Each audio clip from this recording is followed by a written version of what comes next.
Hi ಸ್ನೇಹಿತರೆ ಹಾಗೂ ಪ್ರೀತಿಯ ವಿದ್ಯಾರ್ಥಿಗಳೇ, ಎಲ್ಲರಿಗೂ ನನ್ನ ನಮಸ್ಕಾರ.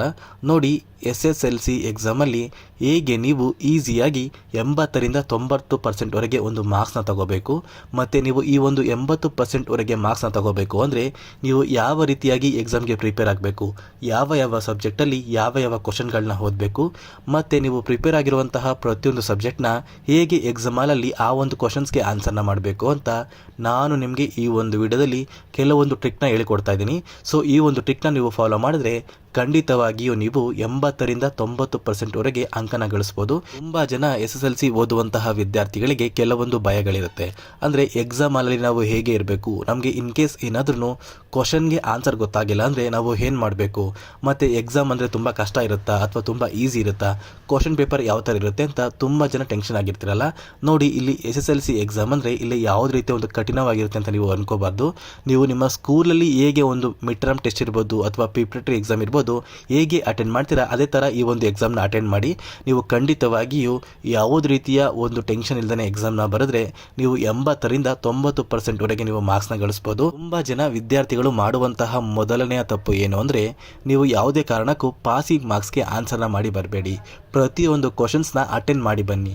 ನೀವು ಏನಾದ್ರೂ ಬರೀ ಪಾಸಿಂಗ್ ಮಾರ್ಕ್ಸ್ಗೆ ಅಟೆಂಡ್ ಮಾಡಿದ್ರೆ ಇನ್ ಕೇಸ್ ನಿಮಗೆ ಆ ಪಾಸಿಂಗ್ ಮಾರ್ಕ್ಸ್ ಕೂಡ ಕಡಿಮೆ ಆಗುವಂತಹ ಸಾಧ್ಯತೆ ತುಂಬಾ ಇರುತ್ತೆ. ದಯವಿಟ್ಟು ಯಾರು ಕೂಡ ಈ ಒಂದು ತಪ್ಪನ್ನ ಮಾಡೋದಕ್ಕೆ ಹೋಗಬೇಡಿ.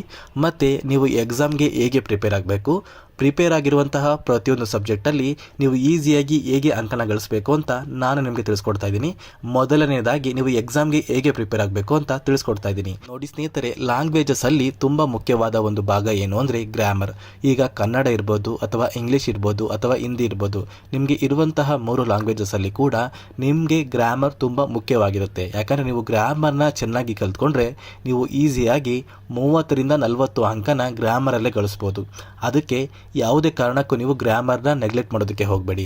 ತುಂಬ ಜನ ಏನು ಮಾಡ್ತೀರಾ ಅಂದರೆ, ಎಕ್ಸಾಮ್ ಹತ್ರ ಬಂದಾಗ ಗ್ರಾಮರ್ನ ನೀವು ಓದೋದಕ್ಕೆ ಹೋಗೋದಿಲ್ಲ. ನೀವು ಏನು ಮಾಡ್ತೀರಾ ಅಂದರೆ ಮತ್ತೆ ಥಿಯರಿನ ಓದ್ತಾ ಕೂತ್ಕೋತೀರಾ. ಇಲ್ಲಿ ಥಿಯರಿಗಿಂತ ನೀವು ವರ್ಷ ಪೂರ್ತಿ ಥಿಯರಿನ ಓದಿದ್ರು ಕೂಡ ಗ್ರಾಮರ್ ಬಗ್ಗೆ ಸ್ವಲ್ಪ ಯೋಚನೆ ಮಾಡಿ. ಗ್ರಾಮರ್ನ ನೀವು ಕಲ್ತ್ರೆ ನೀವು ಈಸಿಯಾಗಿ 30ರಿಂದ 40% ಅಷ್ಟು ಅಂಕನ ನೀವು ಗ್ರಾಮರಲ್ಲೇ ಪಡ್ಕೋಬೋದು. ನೋಡಿ ವಿದ್ಯಾರ್ಥಿಗಳೇ, ಪ್ರತಿಯೊಂದು ಲ್ಯಾಂಗ್ವೇಜಸಲ್ಲಿ ಕೂಡ ಗ್ರಾಮರ್ ತುಂಬ ಮುಖ್ಯವಾಗಿರುತ್ತೆ. ಆದಷ್ಟು ಗ್ರಾಮರ್ ಬಗ್ಗೆ ಕೂಡ ಸ್ವಲ್ಪ ಗಮನ ಕೊಡಿ. ನೀವು ಏನಾದ್ರೂ ಗ್ರಾಮರ್ನ ನೆಗ್ಲೆಕ್ಟ್ ಮಾಡಿದ್ರೆ ನಿಮಗೆ ಅಲ್ಲೇ 30ರಿಂದ 40ರಷ್ಟು ಅಂಕನ ನೀವು ಕಳ್ಕೊತೀರಾ. ದಯವಿಟ್ಟು ಪ್ರತಿಯೊಂದು ವಿದ್ಯಾರ್ಥಿಗಳು ಯಾವುದೇ ಕಾರಣಕ್ಕೂ ಗ್ರಾಮರ್ನ ಸ್ಕಿಪ್ ಮಾಡೋದಕ್ಕೆ ಹೋಗಬೇಡಿ. ಮತ್ತೆ ಸ್ನೇಹಿತರೆ, ಮ್ಯಾಥಮ್ಯಾಟಿಕ್ಸ್ ಈ ಒಂದು ಸಬ್ಜೆಕ್ಟಲ್ಲಿ ನೀವು ಹೇಗೆ ಪ್ರಿಪೇರ್ ಆಗಬೇಕು ನೋಡಿ ಸ್ನೇಹಿತರೆ. ಮ್ಯಾಥಮ್ಯಾಟಿಕ್ಸಲ್ಲಿ ತುಂಬ ಮುಖ್ಯವಾದ ಒಂದು ಭಾಗ ಏನು ಅಂದರೆ, ಪ್ರತಿಯೊಂದು ಪ್ರಾಬ್ಲಮ್ಸ್ಗೆ ಬೇಕಾಗಿರುವಂತಹ ಒಂದು ಫಾರ್ಮುಲಾನ ಕಲ್ತ್ಕೋಬೇಕು. ತುಂಬ ಫಾರ್ಮುಲಾಗಳು ಮ್ಯಾಥಮೆಟಿಕ್ಸಲ್ಲಿ ಇದೆ. ನಿಮಗೆ ಯಾವ ಪ್ರಾಬ್ಲಮ್ಗೆ ಯಾವ ಫಾರ್ಮುಲಾ ಯೂಸ್ ಆಗುತ್ತೆ ಅಂತ ನೀವು ತಿಳ್ಕೊಂಡಿರಬೇಕು. ಆ ಒಂದು ಫಾರ್ಮುಲಾ ನೀವು ತಿಳ್ಕೊಂಡ್ರೆ ನೀವು ಈಸಿಯಾಗಿ ಪ್ರಾಬ್ಲಮ್ಗಳನ್ನ ಅಟೆಂಡ್ ಮಾಡ್ಬೋದು. ದಯವಿಟ್ಟು ಆದಷ್ಟು ನಿಮಗೆ ಇರುವಂತಹ ಪ್ರತಿಯೊಂದು ಫಾರ್ಮುಲಾಗಳನ್ನ ನೀವು ಕಲ್ತ್ಕೊಳ್ಳಿ. ಆ ಒಂದು ಫಾರ್ಮುಲಾನ ನೀವು ಕಲ್ತ್ಕೊಂಡ್ರೆ ನೀವು ಈಸಿಯಾಗಿ ಪ್ರತಿಯೊಂದು ಪ್ರಾಬ್ಲಮ್ಸ್ಗೆ ಆನ್ಸರ್ನ ಮಾಡ್ಬೋದು. ಅದೇ ರೀತಿ ಸೈನ್ಸ್. ಸೊ ಈ ಒಂದು ಸಬ್ಜೆಕ್ಟಲ್ಲಿ ತುಂಬ ಮುಖ್ಯವಾಗಿರೋದು ಏನು ಅಂದರೆ ಸೈನ್ಸ್ ಡಯಾಗ್ರಾಮ್ಸ್. ನೀವು ಏನಾದ್ರೂ ಸೈನ್ಸ್ ಡಯಾಗ್ರಾಮ್ಸ್ನ ತಿಳ್ಕೊಂಡ್ರೆ ನೀವು ಈಸಿಯಾಗಿ ಸೈನ್ಸ್ ಸಬ್ಜೆಕ್ಟಲ್ಲಿ ಅಂಕನ ಗಳಿಸ್ಬೋದು. ದಯವಿಟ್ಟು ನಿಮಗೆ ಮುಖ್ಯವಾಗಿರುವಂತಹ ಪ್ರತಿಯೊಂದು ಡಯಾಗ್ರಾಮ್ಸ್ನ ತಿಳ್ಕೊಳ್ಳಿ. ಆ ಒಂದು ಡಯಾಗ್ರಾಮ್ಸ್ ಮುಖಾಂತರನೇ ನೀವು ಹೆಚ್ಚು ಅಂಕನ ಗಳಿಸೋದಕ್ಕೆ ಈಸಿ ಆಗುತ್ತೆ. ಅದೇ ರೀತಿ ಥಿಯರಿ ಬಗ್ಗೆ ಕೂಡ ಗಮನ ಕೊಡಿ. ಡಯಾಗ್ರಾಮ್ಸ್ ಅಂತ ಹೇಳಿದೆ ಅಂತ ಬರೀ ಡಯಾಗ್ರಾಮ್ ಬಗ್ಗೆನೇ ಗಮನ ಕೊಡೋದಕ್ಕೆ ಹೋಗಬೇಡಿ, ಥಿಯರಿನೂ ಕೂಡ ಕಲಿಬೇಕಾಗುತ್ತೆ. ಮತ್ತೆ ವಿದ್ಯಾರ್ಥಿಗಳೇ, ಸೋಷಿಯಲ್ ಸ್ಟಡೀಸ್ ಈ ಒಂದು ಸಬ್ಜೆಕ್ಟಲ್ಲಿ ತುಂಬ ಮುಖ್ಯವಾಗಿ ಕೇಳೋದು ಏನು ಅಂದರೆ ಮ್ಯಾಪ್. ಈ ಒಂದು ಮ್ಯಾಪಲ್ಲಿ ನೀವು ಭಾರತದ ನಕ್ಷೆನ ಬಿಡಿಸಬೇಕಾಗುತ್ತೆ. ಅಲ್ಲಿ ಕೆಲವೊಂದು ಪ್ಲೇಸಸ್ಗಳನ್ನ ಕೇಳ್ತಾರೆ.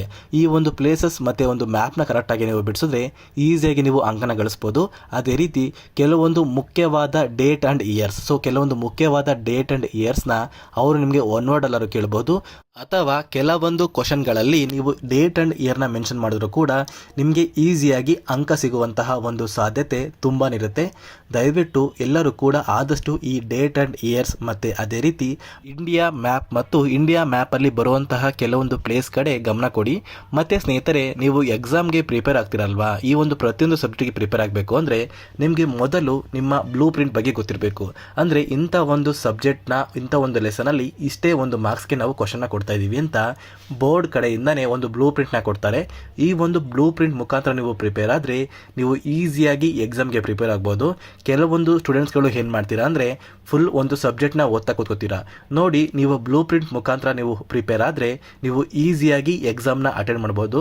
ದಯವಿಟ್ಟು ಪ್ರತಿಯೊಬ್ಬರೂ ಬ್ಲೂ ಪ್ರಿಂಟ್ನ ನಿಮ್ಮ ಸ್ಕೂಲಲ್ಲಿ ಕೇಳಿ, ನಿಮ್ಮ ಟೀಚರ್ಸ್ ಹತ್ರ ಕೇಳಿ. ನಿಮ್ಮ ಟೀಚರ್ಸ್ ಹತ್ರ ಬ್ಲೂ ಪ್ರಿಂಟ್ ಇರುತ್ತೆ.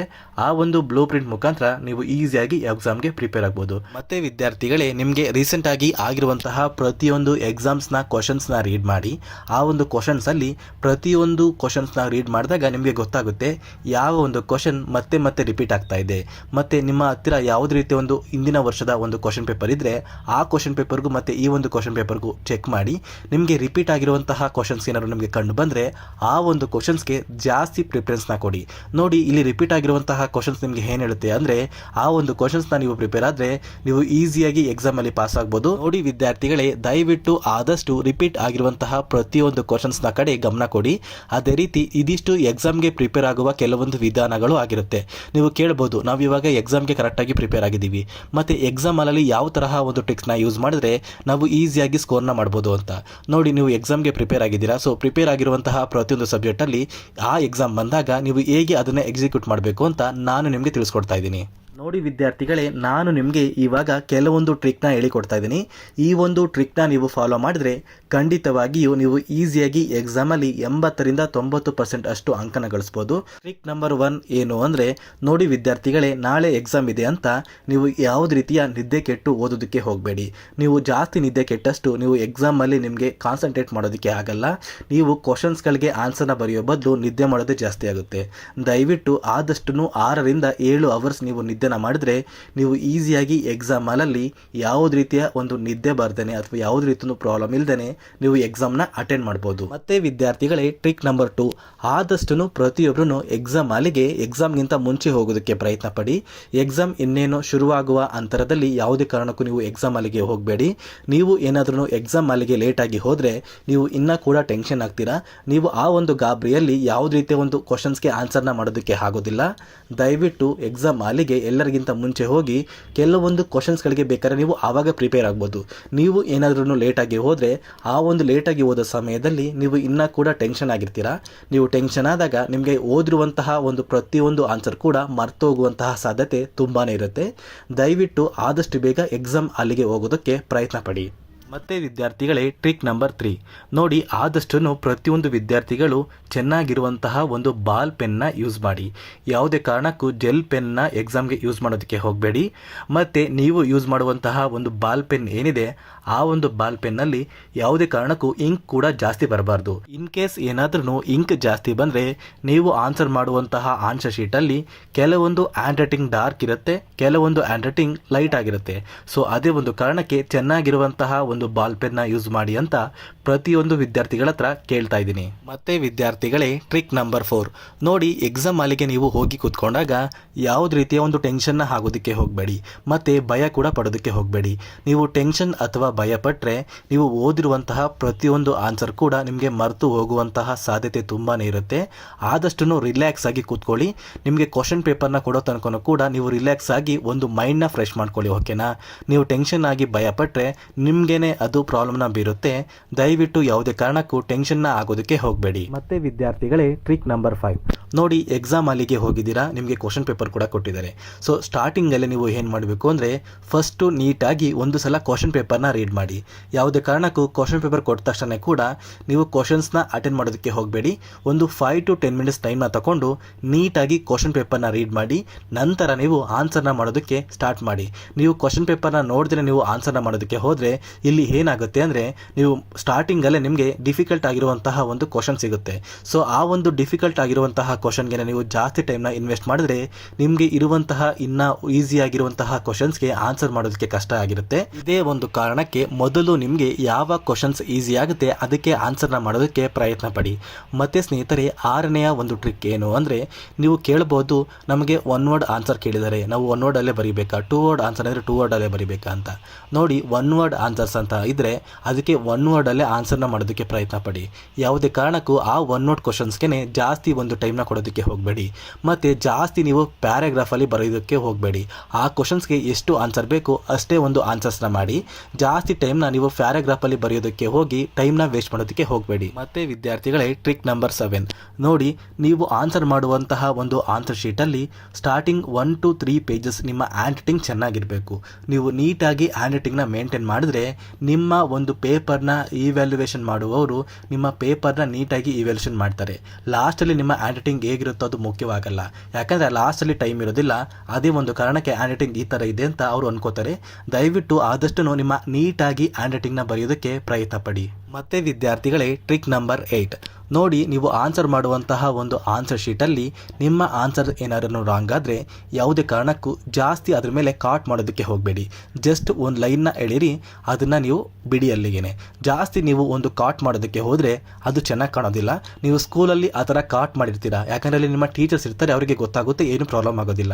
ನೀವು ಅದೇ ರೀತಿ ಎಕ್ಸಾಮಲ್ಲಿ ಮಾಡಿದ್ರೆ ಇವ್ಯಾಲ್ಯುವೇಟರ್ ನಿಮ್ಮ ಪೇಪರ್ನ ಇವ್ಯಾಲ್ಯೂಯೇಷನ್ ಮಾಡುವಾಗ ಅದು ನಿಮಗೆ ಪ್ರಾಬ್ಲಮ್ ಆಗುವಂತಹ ಸಾಧ್ಯತೆ ತುಂಬಾ ಇರುತ್ತೆ. ಜಾಸ್ತಿ ಕಾಟ್ ಮಾಡೋದಕ್ಕೆ ಹೋಗಬೇಡಿ. ಆದಷ್ಟು ನೀಟಾಗಿಯೇ ಹ್ಯಾಂಡ್ ರೈಟಿಂಗ್ನ ಬರೆದು ನೀಟಾಗಿಯೇ ಆನ್ಸರ್ ಮಾಡೋದಕ್ಕೆ ಪ್ರಯತ್ನ ಪಡಿ. ಮತ್ತು ವಿದ್ಯಾರ್ಥಿಗಳೇ, ಟ್ರಿಕ್ ನಂಬರ್ 9 ನೋಡಿ ವಿದ್ಯಾರ್ಥಿಗಳೇ, ನೀವು ಎಕ್ಸಾಮ್ ಹಾಲಲ್ಲಿ ಪ್ರತಿಯೊಂದು ಕ್ವಶನ್ಸ್ಗೆ ಆನ್ಸರ್ನ ಮಾಡಿ ನಿಮಗೆ ಇನ್ನೂ ಕೂಡ ಸಮಯ ಉಳಿದಿದ್ರೆ ಯಾವುದೇ ಕಾರಣಕ್ಕೂ ಎಕ್ಸ್ಟ್ರಾ ಕ್ವಶನ್ಸ್ನ ಅಟೆಂಡ್ ಮಾಡೋದಕ್ಕೆ ಹೋಗಬೇಡಿ. ನೀವು ಆ ಒಂದು ಎಕ್ಸ್ಟ್ರಾ ಕ್ವಶನ್ಸ್ನ ಅಟೆಂಡ್ ಮಾಡಿದ್ರೂ ಕೂಡ ನಿಮಗೆ ಆ ಒಂದು ಕ್ವಶನ್ಸಿಂದ ಯಾವುದೇ ರೀತಿಯ ಒಂದು ಮಾರ್ಕ್ಸ್ ಸಿಗೋದಿಲ್ಲ. ಆ ಒಂದು ಸಮಯನ ವೇಸ್ಟ್ ಮಾಡೋ ಬದಲು ನೀವು ಆನ್ಸರ್ ಮಾಡಿರುವಂತಹ ಒಂದು ಆನ್ಸರ್ ಶೀಟಲ್ಲಿ ಯಾವುದಾದರೂ ಒಂದು ಆನ್ಸರ್ಸ್ಗೆ ಎಕ್ಸ್ಟ್ರಾ ಪಾಯಿಂಟ್ ಹಾಕ್ಬೋದಾ, ಅಥವಾ ಯಾವುದಾದ್ರೂ ಒಂದು ಪಾಯಿಂಟ್ನ ಮಿಸ್ ಮಾಡಿದರೆ ಆ ಒಂದು ಪಾಯಿಂಟ್ನ ಆ್ಯಡ್ ಮಾಡೋದಕ್ಕೆ ಪ್ರಯತ್ನ ಪಡಿ. ಯಾವುದೇ ಕಾರಣಕ್ಕೂ ಎಕ್ಸ್ಟ್ರಾ ಕ್ವಶನ್ಸ್ನ ಅಟೆಂಡ್ ಮಾಡೋದಕ್ಕೆ ಹೋಗಬೇಡಿ. ಮತ್ತೆ ವಿದ್ಯಾರ್ಥಿಗಳೇ, ಟ್ರಿಕ್ ನಂಬರ್ 10 ನೋಡಿ, ನೀವು ಆನ್ಸರ್ನ ಮಾಡಿ ಆದಮೇಲೆ ನಿಮ್ಮ ಹ್ಯಾಂಡ್ ಪೇನ್ ಬಂತು ಅಂತ ನೀವು ರೆಸ್ಟ್ನ ಮಾಡ್ತಾ ಕೂತ್ಕೊಂಡ್ರೆ ಅಲ್ಲಿ ನಿಮಗೆ 3 ರಿಂದ 4 ನಿಮಿಷ ಟೈಮ್ ವೇಸ್ಟ್ ಆಗುತ್ತೆ. ಅದೇ ಒಂದು ಕಾರಣಕ್ಕೆ ಯಾವುದೇ ಕಾರಣಕ್ಕೂ ಹ್ಯಾಂಡ್ ಪೇನ್ ಬಂತು ಅಂತ ರೆಸ್ಟ್ ಮಾಡೋದಕ್ಕೆ ಹೋಗಬೇಡಿ. ಆದಷ್ಟು ನಿಧಾನಕ್ಕೆ ಬರೀರಿ. ಫಾಸ್ಟಾಗಿ ಬರೆದು ಹ್ಯಾಂಡ್ ಪೇನ್ನ ಪಡ್ಕೊಳ್ಳೋದಕ್ಕಿಂತ ನೀಟಾಗಿ ನಿಧಾನಕ್ಕೆ ಬರೆದು ಹ್ಯಾಂಡ್ ಪೇನ್ ಬರದೇ ಇರೋ ಥರ ನೀವು ನೋಡ್ಕೊಳ್ಳಿ. ನೀವು ರೆಸ್ಟ್ನ ಮಾಡ್ತಾ ಹೋದರೆ ಅಲ್ಲೇ ನಿಮಗೆ 3 to 4 ಮಿನಿಟ್ಸ್ ಹೋಗುತ್ತೆ. ನೀವು ಒಂದು ಎಕ್ಸಾಮಲ್ಲಿ ಮಿನಿಮಮ್ 3 ಸಲ ನಿಮಗೆ ಹ್ಯಾಂಡ್ ಪೇನ್ ಬಂತು ಅಂದರೂ ಕೂಡ ಅಲ್ಲಿ ನಿಮಗೆ 15 ನಿಮಿಷ ಒಂದು ಟೈಮ್ ಆಗುತ್ತೆ. ಆ ಒಂದು 15 ನಿಮಿಷ ನೀವು ಬೇರೆ ಒಂದು ಕ್ವಶನ್ಗೆ ಇನ್ವೆಸ್ಟ್ ಮಾಡಿದ್ರೆ ನೀವು ಕಡಿಮೆ ಅಂದ್ರೂ 5 to 10 ಮಾರ್ಕ್ಸ್ನ ಪಡ್ಕೋಬೋದು. ಅದೇ ಒಂದು ಕಾರಣಕ್ಕೆ ನೀಟಾಗಿ ನಿಧಾನವಾಗಿ ಎಕ್ಸಾಮ್ನ ಅಟೆಂಡ್ ಮಾಡಿ. ಯಾವುದೇ ಕಾರಣಕ್ಕೂ ರಶಲ್ಲಿ ಎಕ್ಸಾಮ್ನ ಬರೆಯೋದಕ್ಕೆ ಹೋಗಬೇಡಿ. ನೀವು ರಶಲ್ಲಿ ಎಕ್ಸಾಮ್ನ ಬರೆಯೋದಕ್ಕೆ ಹೋದರೆ ನಿಮಗೆ ಹ್ಯಾಂಡ್ ಪೇನ್ ಬರುವಂತಹ ಒಂದು ಸಾಧ್ಯತೆ ತುಂಬಾ ಇರುತ್ತೆ. ಮತ್ತೆ ವಿದ್ಯಾರ್ಥಿಗಳೇ, ಟ್ರಿಕ್ ನಂಬರ್ 11 ನೋಡಿ, ಆದಷ್ಟು ಈ ಮ್ಯಾಥ್ಸ್ ಅಥವಾ ಸೈನ್ಸ್ ಅಥವಾ ಸೋಷಿಯಲ್ ಸ್ಟಡೀಸ್ ಈ ಒಂದು ಸಬ್ಜೆಕ್ಟ್ಗಳಲ್ಲಿ ನಿಮಗೆ ಡಯಾಗ್ರಾಮ್ಸ್ ಇರ್ಬೋದು ಅಥವಾ ಮ್ಯಾಪ್ಸ್ ಇರ್ಬೋದು ಅಥವಾ ಯಾವುದೇ ರೀತಿಯ ಒಂದು ಫಾರ್ಮುಲಾಗಳಿರ್ಬೋದು, ಆದಷ್ಟು ಎಲ್ಲ ಪ್ರತಿಯೊಂದು ಕ್ವಶನ್ಸ್ನ ಅಟೆಂಡ್ ಮಾಡೋದಕ್ಕೆ ಟ್ರೈ ಮಾಡಿ. ನಿಮಗೆ ಒಂದು ಫಾರ್ಮುಲಾ ಬರೆದ್ರೂ ಕೂಡ ನಿಮಗೆ ಮಾರ್ಕ್ಸ್ ಸಿಗುವಂತಹ ಒಂದು ಸಾಧ್ಯತೆ ತುಂಬಾ ಇರುತ್ತೆ. ಅದೇ ರೀತಿ ಪ್ರತಿಯೊಂದು ಡಯಾಗ್ರಾಮ್ ಅಥವಾ ಪ್ರತಿಯೊಂದು ಮ್ಯಾಪ್ಸ್ ಏನೇ ಬಂದರೂ ಕೂಡ ಅದನ್ನು ಅಟೆಂಡ್ ಮಾಡಿ. ಯಾವುದೇ ಕಾರಣಕ್ಕೂ ಕ್ವಶನ್ನ ನಂಬರ್ನ ಹಾಕಿ ಖಾಲಿ ಬಿಟ್ಟು ಬರೋದಕ್ಕೆ ಹೋಗಬೇಡಿ. ಇಲ್ಲಿ ಏನಾಗುತ್ತೆ ಅಂದರೆ ನೀವು ಒಂದು ಮ್ಯಾಪ್ನ ಬರೆದ್ರೂ ಕೂಡ ನಿಮಗೆ ಮಿನಿಮಮ್ 5 ಮಾರ್ಕ್ಸ್ ಸಿಗುವಂತಹ ಒಂದು ಸಾಧ್ಯತೆ ತುಂಬಾ ಇರುತ್ತೆ. ಮ್ಯಾಪ್ ಅಥವಾ ಡಯಾಗ್ರಾಮ್ ಏನೇ ಬಂದರೂ ಕೂಡ ಅದನ್ನು ಅಟೆಂಡ್ ಮಾಡಿ ಅದಕ್ಕೆ ಆದಷ್ಟು ನಿಮ್ಮ ಒಂದು ಆನ್ಸರ್ನ ಕೊಡೋದಕ್ಕೆ ಪ್ರಯತ್ನ ಪಡಿ. ಮತ್ತು ವಿದ್ಯಾರ್ಥಿಗಳೇ, ಕೊನೆಯ ಒಂದು ಟ್ರಿಕ್ ಅಂದರೆ 12th ಟ್ರಿಕ್ ಏನು ಅಂದರೆ, ನೀವು ಪ್ರತಿಯೊಂದು ಕ್ವಶನ್ಸ್ನ ಆನ್ಸರ್ನ ಮಾಡಿದ್ದೀರಾ. ಕೆಲವೊಂದು ಕ್ವಶನ್ಸ್ಗೆ ನಿಮಗೆ ಆನ್ಸರ್ ಗೊತ್ತಿಲ್ಲ, ಆದರೂ ಕೂಡ ನೀವು ಏನು ಮಾಡ್ತಿದ್ದೀರಾ ಅಂದರೆ ಅದನ್ನು ಖಾಲಿ ಬಿಟ್ಟು ಬರ್ತಾ ಇದ್ದೀರಾ. ಅಟ್ಲೀಸ್ಟ್ ನೀವು ಆ ಒಂದು ಕ್ವಶನ್ಸ್ಗೆ ನಿಮ್ಮ ಪ್ರಯತ್ನ ಕೊಟ್ಟರೆ ಕೆಲವೊಂದು ಟೈಮಲ್ಲಿ ಆ ಒಂದು ಕ್ವಶನ್ಸ್ಗೂ ಕೂಡ ನಿಮಗೆ ಗ್ರೇಸ್ ಮಾರ್ಕ್ಸ್ ಸಿಗುವಂತಹ ಸಾಧ್ಯತೆ ತುಂಬಾ ಇರುತ್ತೆ. ಕೆಲವೊಂದು ವಿದ್ಯಾರ್ಥಿಗಳು ಕ್ವಶನ್ ನಂಬರ್ನ ಹಾಕಿದ್ರು ಕೂಡ ಇಲ್ಲಿ ಇವ್ಯಾಲ್ಯುವೇಟರ್ ಏನು ಮಾಡ್ತಾರೆ ಅಂದರೆ ಇವರು ಈ ಒಂದು ಕ್ವಶನ್ಸ್ಗೆ ಅಟೆಂಡ್ ಮಾಡೋದಕ್ಕೆ ಪ್ರಯತ್ನ ಪಟ್ಟಿದ್ದಾರೆ ಅಂತ ಹೇಳಿ ನಿಮಗೆ ಗ್ರೇಸ್ ಮಾರ್ಕ್ಸ್ ಸಿಗುವಂತಹ ಸಾಧ್ಯತೆ ತುಂಬಾ ಇರುತ್ತೆ. ನೋಡಿ ವಿದ್ಯಾರ್ಥಿಗಳೇ, ಆದಷ್ಟು ಪ್ರತಿಯೊಂದು ಕ್ವಶನ್ಸ್ನ ಅಟೆಂಡ್ ಮಾಡಿ ಬನ್ನಿ. ಯಾವುದೇ ಕಾರಣಕ್ಕೂ ಒಂದು ಖಾಲಿ ಪೇಜ್ನ ಬಿಟ್ಟು ಬರೋದಕ್ಕೆ ಹೋಗಬೇಡಿ. ಅಟ್ಲೀಸ್ಟ್ ಕ್ವಶನ್ ನಂಬರ್ ಹಾಕೋದಕ್ಕೆ ಪ್ರಯತ್ನ ಪಡಿ. ನೋಡಿ ವಿದ್ಯಾರ್ಥಿಗಳೇ, ನಾನು ನಿಮಗೆ ಈ ಒಂದು ವಿಡಿಯೋದಲ್ಲಿ ತಿಳಿಸಿರುವಂತಹ ಪ್ರತಿಯೊಂದು ಟ್ರಿಕ್ಸ್ ಇರ್ಬೋದು ಅಥವಾ ಪ್ರತಿಯೊಂದು ಎಕ್ಸಾಮ್ಗೆ ಬೇಕಾಗಿರುವಂತಹ ಒಂದು ಪ್ರಿಪ್ರೇಷನ್ ಇರ್ಬೋದು, ದಯವಿಟ್ಟು ಇದನ್ನು ನೀವು ಫಾಲೋ ಮಾಡಿದ್ರೆ ನೀವು ಈಸಿಯಾಗಿ SSLC ಎಕ್ಸಾಮಲ್ಲಿ 80 ರಿಂದ 90ರಷ್ಟು ಅಂಕನ ಗಳಿಸ್ಬೋದು. ನೀವು ಕೂಡ ಅತಿ ಹೆಚ್ಚು ಅಂಕನ ಗಳಿಸಿ ನಿಮ್ಮ ಪೋಷಕರಿಗೆ ಮತ್ತು ನಿಮ್ಮ ಒಂದು ಶಾಲೆಗೆ ಕೀರ್ತಿನ ತರಬಹುದು. ಮತ್ತೆ ವಿದ್ಯಾರ್ಥಿಗಳೇ, ಪ್ರತಿಯೊಂದು SSLC ಓದುವಂತಹ ಪ್ರತಿಯೊಂದು ವಿದ್ಯಾರ್ಥಿಗಳಿಗೆ ಆಲ್ ದ ಬೆಸ್ಟ್ ಅಂತ ಹೇಳ್ತಾ ಈ ಒಂದು ವಿಡಿಯೋನ ಇಲ್ಲಿಗೆ ಎಂಡ್ ಮಾಡ್ತಿದ್ದೀನಿ. ಆದಷ್ಟು ಆದಷ್ಟು ಈ ಒಂದು ವಿಡಿಯೋನ SSLC ಎಕ್ಸಾಮ್ಗೆ ಪ್ರಿಪೇರ್ ಆಗಿರುವ ಪ್ರತಿಯೊಂದು ವಿದ್ಯಾರ್ಥಿಗಳಿಗೆ ಶೇರ್ ಮಾಡಿ. ಈ ಒಂದು ವಿಡಿಯೋ ಪ್ರತಿಯೊಂದು ವಿದ್ಯಾರ್ಥಿಗಳಿಗೂ ಹೆಲ್ಪ್ ಆಗುತ್ತೆ ಅಂತ ಹೇಳ್ತಾ, ನೀವೇನಾದ್ರೂ ಇನ್ನೂ ಕೂಡ ನನ್ನ ಚಾನಲ್ನ ಸಬ್ಸ್ಕ್ರೈಬ್ ಆಗಿಲ್ಲ ಅಂದರೆ ದಯವಿಟ್ಟು ಪ್ರತಿಯೊಬ್ಬರೂ ನನ್ನ ಚಾನಲ್ನ ಸಬ್ಸ್ಕ್ರೈಬ್ ಮಾಡ್ಕೊಳ್ಳಿ. ಹಾಗೆ ವಿಡಿಯೋಗೆ ಒಂದು ಲೈಕ್ನ ಕೊಡಿ.